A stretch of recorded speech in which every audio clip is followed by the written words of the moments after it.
Here is my Fullstack project. You can do predictions for heating and cooling systems by doing this kind of little features, relative compactness, surface area, and then you click predict energy losses. It shows, heating and cooling load. And I also completed with the chatbot, while user are able to ask something about the models, data cleansing, machine learning. And I designed this architecture. It's applied Python for the backend and connect the model plus API. So it's the stack for this app.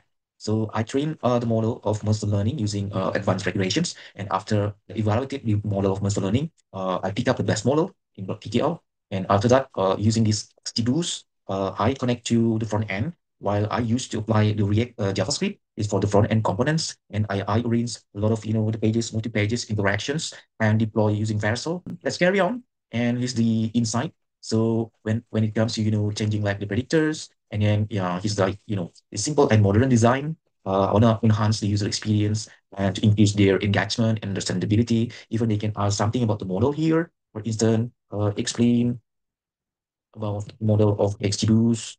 The model explain about the model, why we choose this model using this kind of estimator, and then the package that we apply on this model. And here's the insight, another insight. So we have the model, the best model, by comparing with other models like random forest, with regression, linear regression.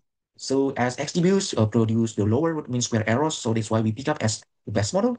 And this model produce the most important features on top of that, like compactness, surface area, and height of the room. And after we got 99%, and it's the methodology. So I used to apply the real data in the United States, and then he's like, we have 8 features, and then I do pre-processing, like doing encoding of data to extract the feature that affects significantly the target variables. So as a data scientist, chief data and AI, I used to apply these kind of techniques, to extract insight out of the countless of data sets to separate key insight out of the noise on our data.